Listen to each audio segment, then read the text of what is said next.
Hi and welcome to another video by the Tech Geeks. My name is Paul. In today's how-to guide, we're going to be talking about setting up this. This is the TP Link Tapo H500 Homebase. If you've got Tapo cameras at the moment, then maybe you're paying a subscription for offsite management and storage. This gives you an option of bringing that in locally. It comes with just 16 gig of initial local storage, but we're going to upgrade it with a 1 terabyte SSD drive. And then we're going to show you, or I'm going to walk through the whole config of how to get this going. And we're going to actually add in a doorbell to this setup. So the idea of this brings local management and storage, gets rid of the need for subscriptions as well. And as long as this has got internet access and you've got internet access, then from your smartphone, wherever you are in the world, you can access your cameras. This works as a two-way speaker as well. If you've got something like the doorbell connected to it, we can add in a screen to connect to this as well. But I'm going to step you through the whole process so that we're going to get this all going. Like I said, we're going to do this with a doorbell kit. So we've just got some examples to run through and get this all set up and working. So let's just jump straight in. We're going to upgrade the storage first, which is probably the easiest thing to do at this point, because then when we do all of our configuration, we can format the hard drive and we can add all of our devices directly to it. So let's just jump on over to the bench. So here's our device.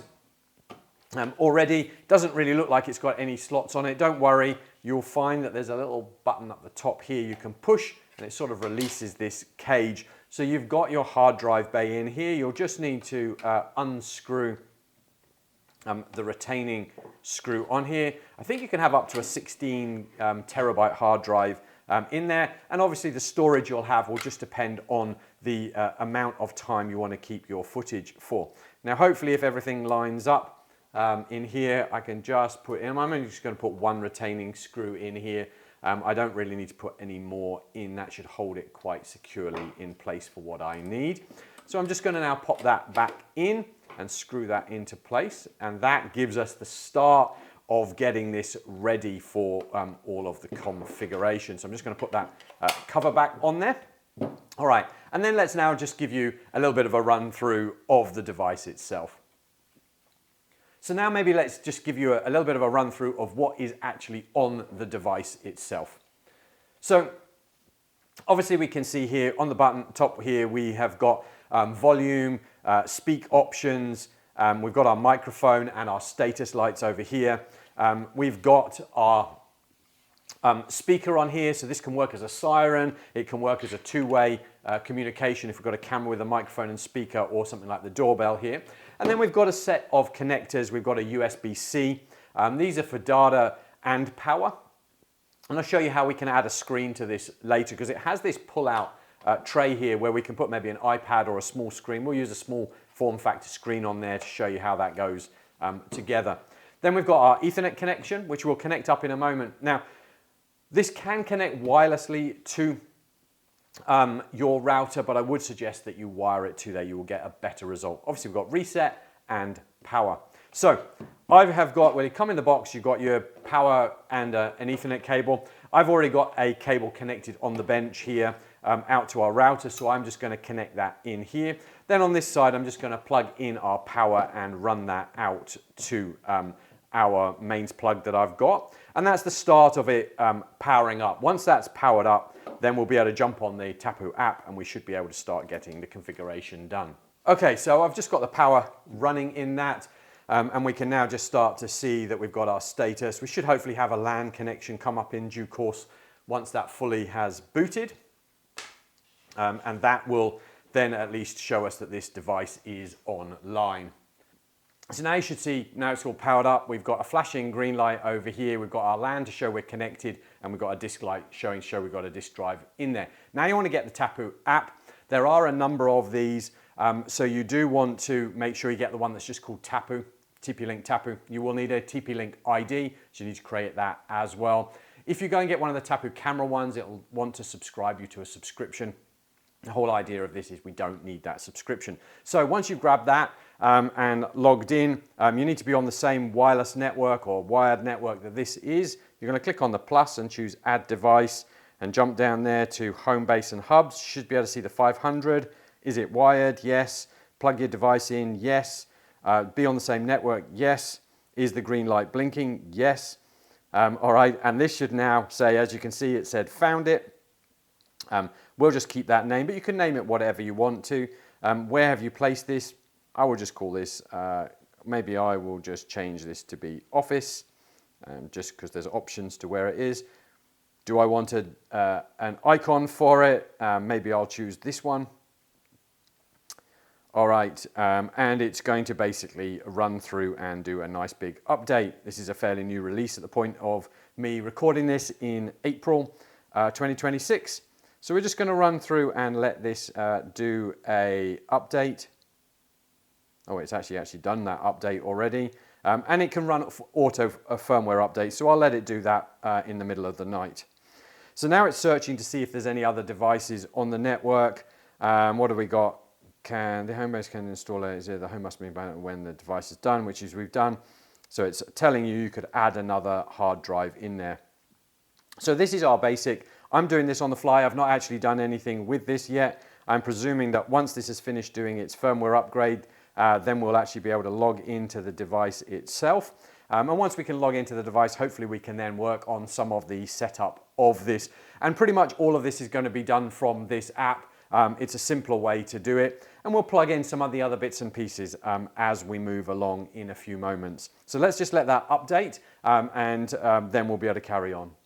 So you can see through some of the process, we would have seen a flashing green light as it was doing some of the updating. You can now see that we've gone to orange here now, which shows that we're booting, because you can see that we've dropped off our LAN connection and our disk.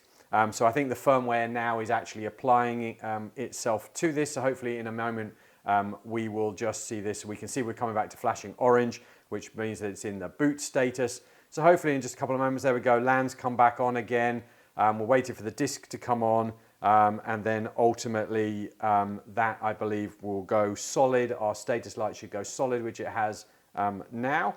And hopefully then in a moment in our app, it will actually come back now ready for us to have a look in. Looks like it's probably pretty much ready. There we go. So it has seen the hard drive that's on there. We'll just go in manually and start looking through some of this. So let's have a look in this storage section. So the storage section in here, I don't expect anything to happen because I've put a hard drive in here, and that hard drive will have had other data on it. So don't be worried that it's not showing anything here. We do want to just choose this option if it allows us to actually format the hard drive.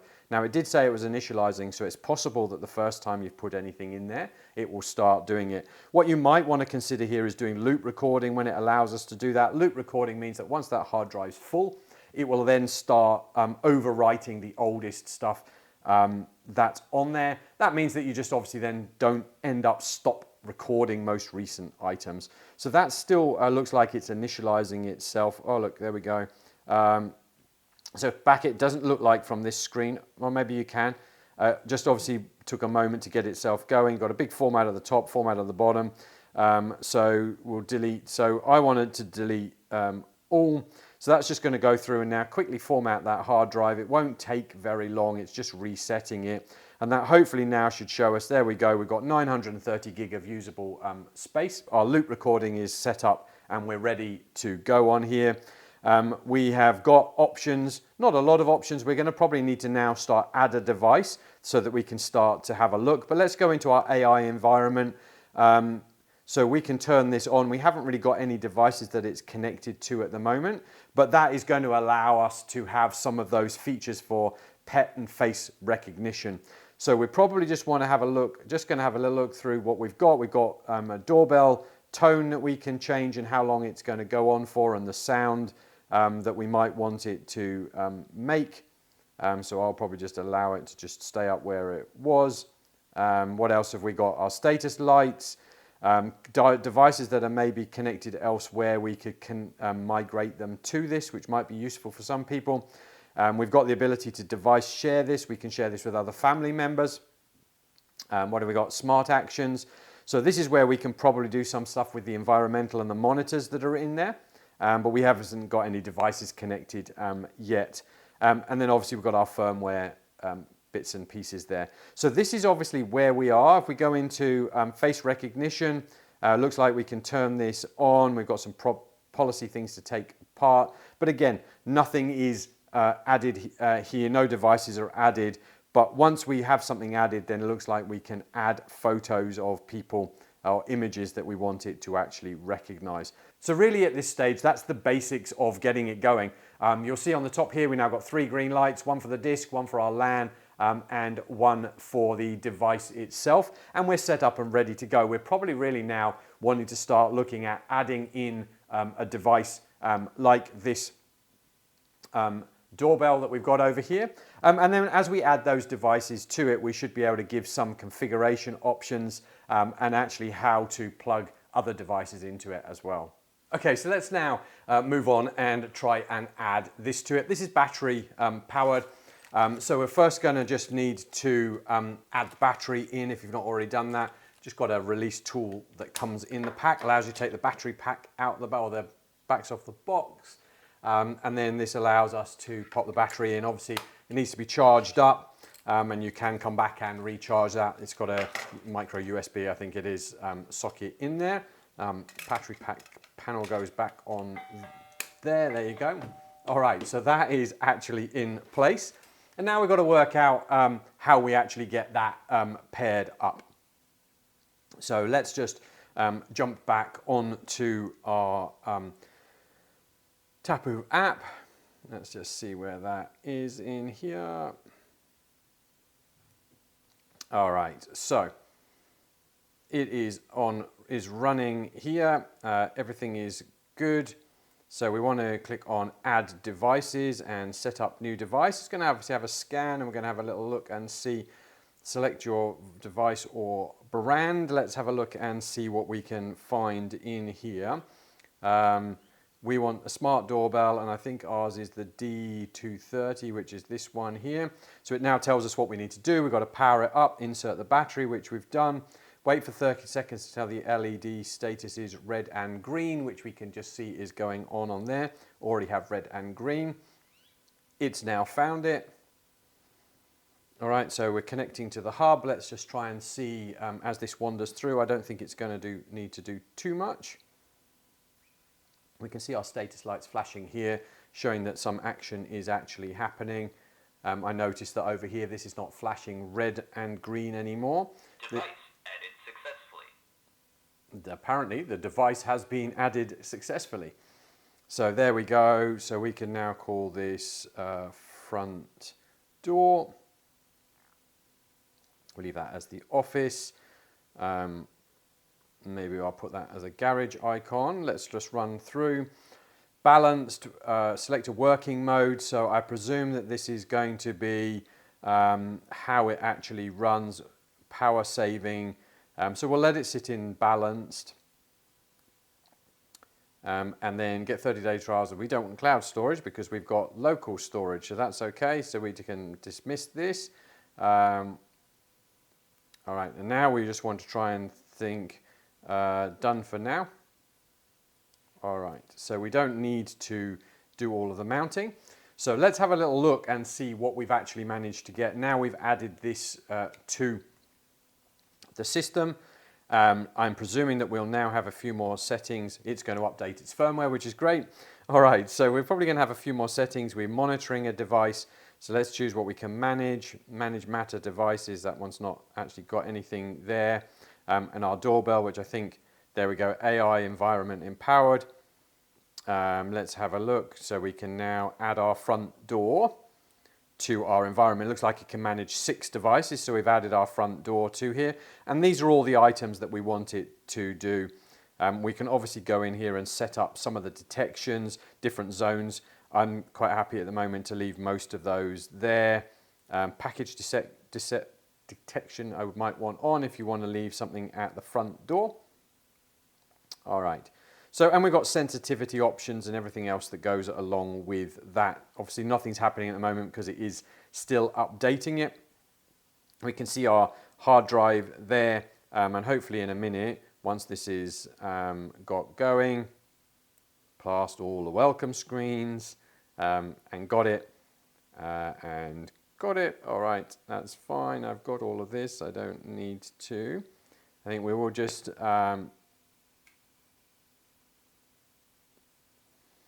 don't know, it's a local law settings. We might have to find out where to change that in due course. Go to settings, recording to modify the settings. So let's go to, I don't know whether it'll be in the settings of this or the settings of the device. So let's have a look and see whether we've got options in here. This just tells it what storage it's using. I presume that in a moment we're going to have a live view come here. Let's move this so you can, I can hear myself. There you go, I can see myself. There you go, I can see myself. Everything's running. Look, and person's detected already. There we go. We'll come into Everything's color. running. Look, Person's person's detected already. already. There we It's go. Come pretty to color. Person's neat and detected working. already. It's pretty neat and working. Turn off the, see if there's an option to Turn mute see the if there's an sound. option to turn mute the sound. Doorbell's microphone is off. There we go. That makes things a little bit easier. So we don't need that cloud storage because we've got that obviously unfamiliar faces recognized on there. So there's a few options that we've got in there. Now we wanted to try and find our, don't know, in power line frequency, notifications, share device. We wanted some privacy modes, will be temporarily disabled, recording, local storage, record sound. There we go. So we can turn this on. So we now want it to be able to record sound. And we've got options there in our schedule. We maybe don't want it to always record. Again, what happens when the movement happens? Maybe we want to change this so that we can set the maximum clip length. I might choose that to be, you know, a whole lot longer than that. The maximum length for me, I don't know how long this is going to go. 2 minutes. That's okay. How long does it re-trigger? Time, record, buffer, when the motion is no longer detected, the camera will keep recording for this amount of time, maximum length. So we're sort of starting to set sensitivity and everything else that can go on in here, just the same as we can with anything else. Our video display, the quality, on-screen information, do we want a display timestamp, display text? I don't really need the logo, but I might want to put front door or something like that, just to remind me, could be an option. So we've got a lot of our normal features, and some of those you're going to work through and get that as you want it to. And here, what do you want it to trigger as? So again, we want all of these to actually trigger it, but you could choose which items you want to trigger. Know the details. When enabled, the camera will send notifications with snapshots. So maybe we want that as an option in there. So now we're going to get quite a lot of things that looks like that might only be a cloud storage feature by the looks of it. Not quite sure why that is, that's okay. But obviously we don't need those here for this device. It's going to give us what we need. We've got options to share it there as well. So that's our device added. And now we can maybe have a look in a bit at some of the other bits and pieces. We can see obviously our battery strength in there. We can now push the button. And we can hear it actually through the device now here. I have the option on my phone to answer it. I have my option on here to answer it as well. Hello. Hello. As you can see now, As you can see, I'm actually talking back through. I will just mute that. But as you can see, you can do that again through the system and do a lot of the communication from that. So let's walk on. Now we've got this device added, let's walk on through some of the other bits that we can do with this. I want to show you the feature here and adding a screen in as well and what you can actually do with that. But at least we've got the basic fundamentals. We've got the doorbell added. The doorbell is now functioning with it, and now we can build on this a little bit further. Okay, so we've had this running for a few days now. It's starting to capture some images. So if we look back onto our phone and have a look, we can start to see some of my face appearing here as unknown. I have options in here that I can add this if I want to familiars. Maybe I can now call this Paul. And the alerts that I'm going to then start getting on my phone are going to tell me that I'm seeing a recognized face. So I can add this to Paul, and I can slowly build up a catalog of things that are known as me. And that will obviously help as we move along to make it a little bit more recognizable. So there's an idea. It's already doing face recognition. We had some of those settings that we could go in here in our AI empowerment that we did before, and that's what's enabled. So obviously now I can be out and about, I can be getting alerts from what's happening, but what could I do inside with this? And we talked about this, and let's look down at this device here. We talked about what we could maybe do with this. So it is designed maybe that we could use this all of the time. So we have this sort of pull down flap. You know, you could potentially, let's have a look. We could do monitoring on here, and let's see whether we can do live view.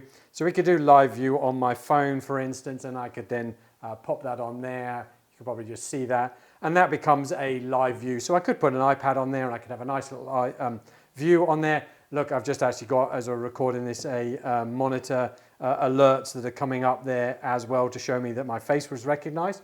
And I've obviously got all my playback options, which we hadn't really totally covered in here. But I can go back to previous times where I can actually see that something has happened on here. I have to go to the local one, not the cloud, and there we go. I can pick up some of those images from earlier on, and then I can download them. So I wanted to show you, obviously, if I did have my iPad there or an Android device, remember what we have on the bottom here. We do have the ability to power this and share some of this information. We do have an HDMI out in here as well. So what I want to do is something a little bit of fun. This is not going to be touch screen because the screen I'm going to add is not touch screen, but it would show you what you could actually do and turn this into a little, if you like, video recorder. So I'm just plugged in an HDMI cable and USB-C for some power. All right, and I've just got a little screen here. These are only sort of US dollars, Australian dollar. Oh, there we go. Now I've started the calling the button. Australian dollars, only 100 and something odd dollars. There's a little screen that's USB-C powered. So what I was going to do is maybe put that on there. It's maybe a little bit big, but it gives you an idea of what can be done. On the side of this, it has an HDMI input, and it also has some USB-C power. So let's just see. We can see that this is actually booting. Probably going to be able to see that in the camera. There we go. So look, this is actually already started up with some options there, and it's actually telling me what to do. So it tells me my front door was ringing and it stopped the recording on my phone. So let's just get that going again. All right, so the recording's going. So it says what I've got to do on here is I've basically got to open the Tapo app and find the H500, find and enter the screen mirroring function on the device details. So somewhere in here, here we go, screen mirror. And now I can do HDMI mirror. And I can choose, at the moment I've only got one, I've obviously just got the doorbell, but say I could have up to 4 screens. Like I said, this is not me touch screen, so I can't touch this to do anything, but it would give me a full-time monitor and management of what's going on. So I'm just going to choose one screen because I've only got one device going on there. And I believe it's now going to want the camera live view. Gave me an option to put a clock on there as well. So possibly could have a look and do that in a moment. So I've now put that on there and I've now created this screen. So let's have a look and see what actually happens. Battery powered cameras only start mirroring when an event is detected. So let's detect an event over here on my face. And let's see if this will start up. It says if AA detection is disabled, mirroring will be disabled, so that's okay. Let me just push the doorbell button here.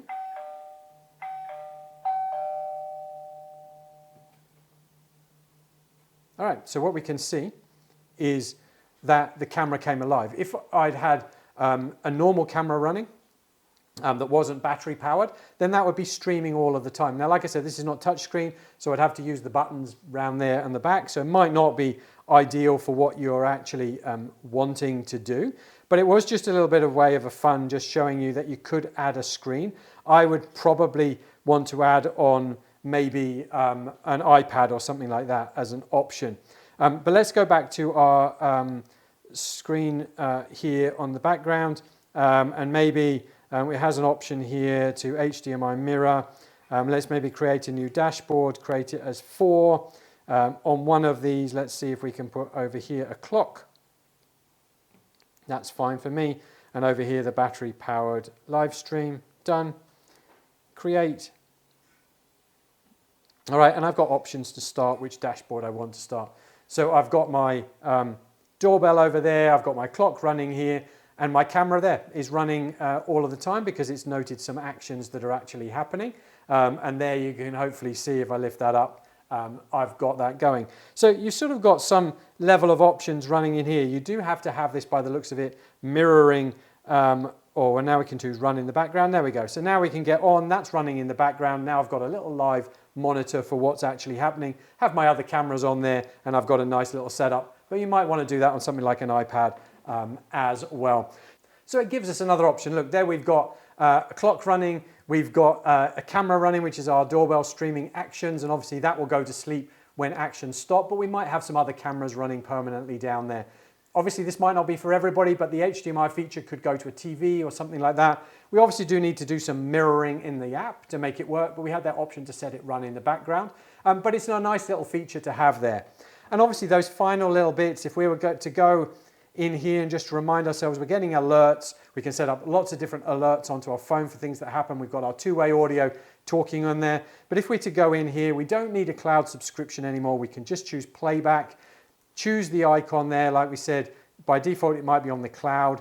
You can choose it to be onboard storage, and then you can flick back and re-watch clips of videos that you want to. You've got the option to download it. You can, I believe, download it to USB as well. So look, there's a great lot of features in here. If you're looking to build a Tapo range, don't want to pay a subscription, this could be a great starting point for you. Hopefully that's been useful. Head on over to our YouTube channel. Got plenty more how-to guides. About TP Link products there, TP Link Armada, TP Link Tapo, TP Link Vigi, which is sort of the big brother to this as well. So why don't you head on over there, subscribe, and stay up to date.